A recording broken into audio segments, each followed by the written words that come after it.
Utakapoinua macho yako na kutazama juu angani, utaona nyota, utaona mwezi, na wakati wa mchana utaona jua. Macho yako yanaweza kuona nuru inayotolewa na mwezi, nyota ama jua kwa sababu katika anga hakuna mawingu ambayo yametanda.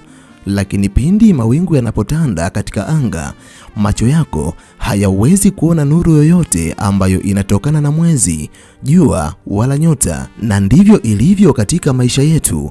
Ndani ya ulimwengu ambao tunaishi mimi na wewe, wapo baadhi ya wanadamu ambao juu yao wamezibwa na wingu jeusi. Ndani ya video hii nitakwenda kukuambia ishara mbalimbali ambazo ukiziona kwenye maisha yako ujue wewe ni mwanadamu ambaye juu yake kuna wingu jeusi.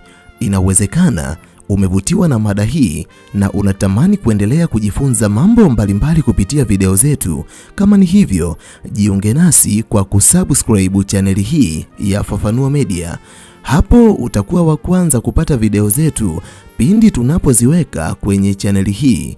Hautajutia MB zako, kwani mara zote tunajitahidi kuwa bora zaidi ya jana.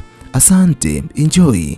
Zifuatazo ni dalili mbalimbali ambazo ukiziona katika maisha yako ujue juu yako kuna wingu jeusi.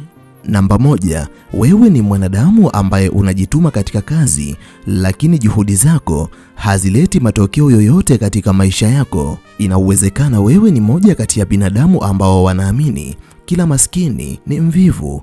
Kama nawe unaamini hivyo, unafanya makosa makubwa, kwa sababu jambo ambalo unatakiwa kulijua na kuliweka akilini, wapo baadhi ya wanadamu ambao wanajaribu kupambana usiku na mchana kwa ajili ya kujiondoa katika wimbi la umaskini na kutimiza ndoto na malengo waliokuwa nayo katika maisha yao, lakini pamoja na jitihada zote hakuna chochote ambacho wanafanikiwa kubadilisha katika maisha yao. Mara nyingi kila wanapokaribia kufanikiwa, linatokea jambo fulani na linawapoteza katika mwelekeo wa maisha. Wanajikuta ni watu wa kwanza upya kila itwapo leo. Jambo ambalo unatakiwa kulijua na kuliweka akilini, ipo nguvu au vipo vitu ambavyo havionekani kwa macho ya kawaida. Ninamaanisha nguvu za kiroho. Sote tunajua nguvu za kiroho zimegawanyika katika makundi mawili. Kuna nguvu safi ambazo ni nguvu zitokanazo na asili ya Mwenyezi Mungu, lakini kuna nguvu chafu, yani nguvu za giza. Hizi ni nguvu zitokanazo na ulimwengu wa giza. Wingu jeusi ni nguvu zitokazo katika ulimwengu wa giza. Inawezekana kuna baadhi ya binadamu ambao wamekufanyia uchawi, ama kuna baadhi ya nguvu ambazo zinakuandama bila wewe mwenyewe kujua. Nguvu hizo zimekuwa zikikurudisha nyuma kila iitwapo leo. Hivyo kama nawe ni moja kati ya wanadamu ambao wamekuwa wakitumia nguvu nyingi kujituma katika kazi, lakini jitihada zao hazizai matunda, ujue inawezekana kuna baadhi ya vifungo vipo katika maisha yako. Ni vema ukachukua hatua, na hatua mojawapo ambayo unaweza ukaichukua ni kumuona kiongozi wako wa kiroho, ama unaweza kufanya ibada ya kweli, na maanisha ibada ya ukombozi.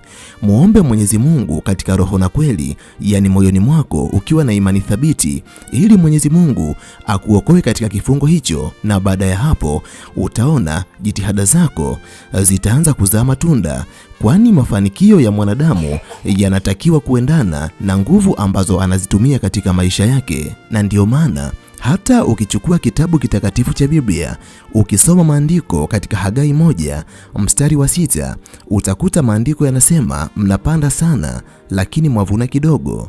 Maana yake juhudi zipo lakini baraka hazipo. Inawezekana wewe ni mwanadamu ambaye unapambana, lakini kwa sababu baraka za Mwenyezi Mungu hazipo katika maisha yako kwa sababu ya wingu jeusi ambalo lipo juu yako, basi ndiyo maana jitihada zako zinashindwa kuleta matokeo yoyote katika safari yako ya maisha. Namba 2, kila kitu katika maisha yako kinakuja kwa kuchelewa bila sababu za msingi. Kitu chenye maana na thamani katika maisha ya mwanadamu ni kile ambacho hutendeka ama hutokea kwa wakati sahihi. Kwani kama mwanadamu anahitaji kitu fulani alafu asipate kitu hicho, alafu wakati huo ukapita ndipo kitu hicho kikaja, kitu hicho thamani yake inakuwa haipo tena. Ni sawasawa na mtu anapokuwa mgonjwa. Mtu anapokuwa mgonjwa anatakiwa kupata dawa, lakini asipopata dawa alafu akafariki, ndipo dawa ikapatikana, basi dawa hiyo inakuwa haina maana wala thamani yoyote kwa mwanadamu ambaye anaumwa. Jambo ambalo unatakiwa kulijua na kuliweka akilini: wingu jeusi linapokuwa juu yako litazuia mambo mbalimbali kufanyika katika wakati sahihi ndani ya maisha yako. Utajikuta asilimia kubwa ya vitu ambavyo unavihitaji maishani mwako havitokei katika wakati sahihi. Kila kitu kinakuja kwa kuchelewa katika maisha yako.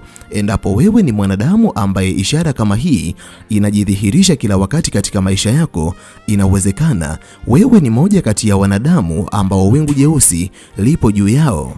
Namba 3, unapoteza amani na furaha ghafla bila sababu yoyote ya msingi. Moja kati ya mambo ambayo unatakiwa kuyajua na kuyaweka akilini: wingu jeusi linapokuwa juu ya mwanadamu huwa linaweza kuondoa baraka mbalimbali ambazo mwanadamu alitakiwa kuwa nazo katika maisha yake.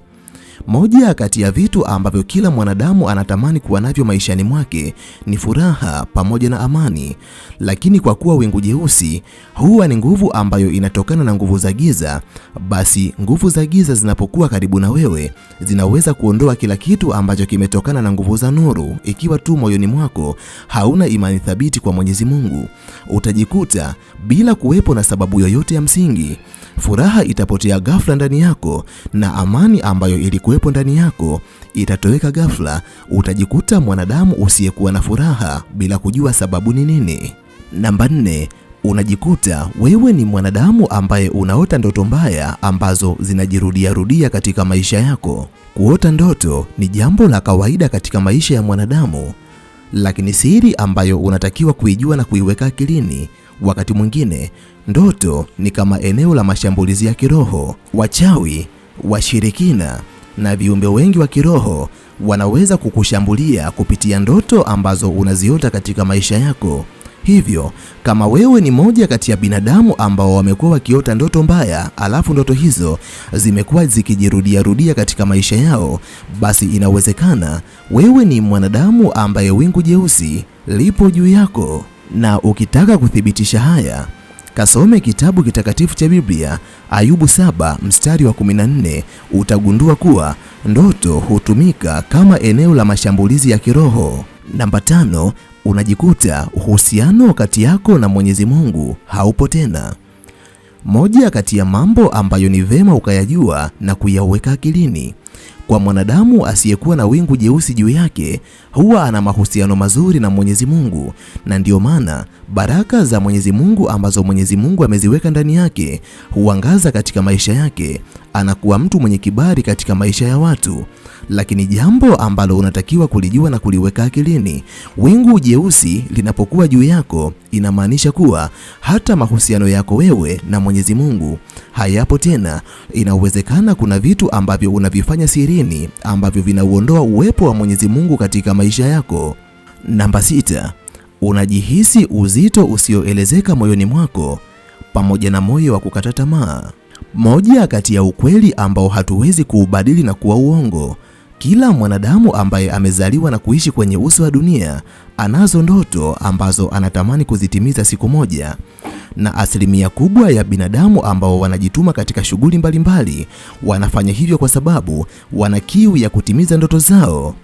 Lakini katika hali ambayo haujui imetokana na nini, unahisi moyo wako unakuwa mzito kufanya kile ambacho umekuwa ukikifanya kwa siku nyingi, lakini pia moyoni mwako unaingiwa na hali ya kukata tamaa. Unahisi hauwezi kuendelea tena kufanya hicho ambacho unakifanya, na unajikuta unaamini hauwezi kutimiza malengo yako. Unaamua kuanza kukaa bila kujali chochote kuhusiana na umuhimu wa ndoto zako katika maisha yako. Endapo ishara kama hii itakuja katika maisha yako, ujue wewe ni mwanadamu ambaye unaandamwa na wingu jeusi, na wingu hilo linakuzuia kufikia malengo ambayo unatamani kuyafikia katika maisha yako. Namba 7, unajikuta unapoteza vitu vingi bila kutarajia katika maisha yako. Moja kati ya siri ambazo unatakiwa kuzijua na kuziweka akilini: umasikini ni roho ambazo huandama baadhi ya binadamu, na roho ya umaskini itakapoanza kukuandama, utajikuta unaanza kupoteza vitu vyako vya thamani bila kujua vitu hivyo vinapoteaje katika maisha yako. Utajikuta unapata hasara mfululizo katika biashara zako. Utajikuta asilimia kubwa ya vitu vya thamani ambavyo unavimiliki na kuvitegemea maishani mwako vinaanza kupotea katika namna ambayo hauelewi. Vinapoteaje? Endapo hali kama hiyo itaanza kujitokeza kwenye maisha yako, inawezekana wewe ni mwanadamu ambaye unaandamwa na wingu jeusi, na kupitia wingu hilo ambalo ndani yake kuna roho ya umaskini ambayo imeanza kuyakabili maisha yako, utakwenda kupoteza kila kitu kama usipochukua hatua. Endapo ishara kama hii itaanza kujidhihirisha katika maisha yako, haijalishi wewe ni nani, kabila gani, imani yako ni ipi, hakikisha unafanya ibada ya kweli, fanya dua ya kweli kulingana na imani yako, na Mwenyezi Mungu atakupa wepesi katika maisha yako.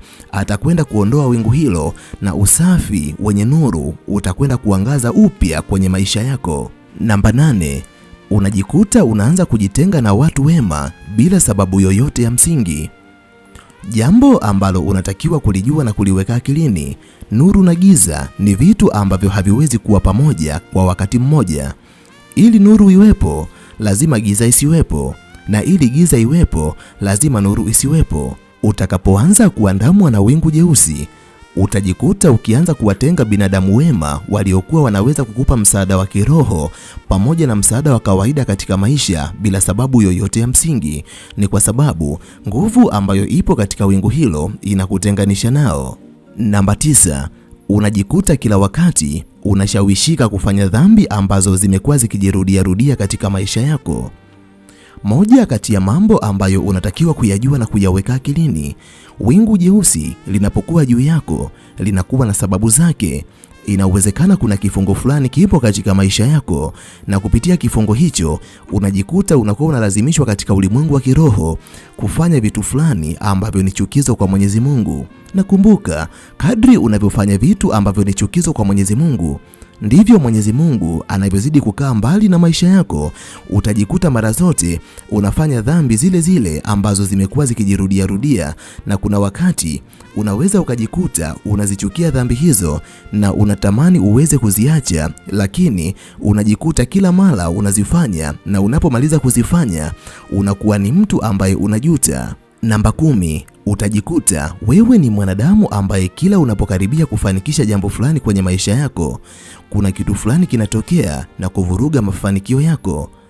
Ulishawahi kujiuliza ni kwa nini huwa unajikuta umetumia nguvu kubwa kujaribu kufanikisha kitu fulani? Hatua za mwanzo zinaonekana kuwa vizuri, hatua za kati zinaonekana kuwa vizuri, na mpaka unaanza kuhisi umekaribia kufanikiwa katika jambo hilo, lakini unapokaribia hatima ya mafanikio, kuna kitu fulani kinatokea na kuvuruga kila jitihada ambazo uliwekeza kwenye kitu hicho, na unajikuta wewe ni mwanadamu wa kuanza upya kila iitwapo leo.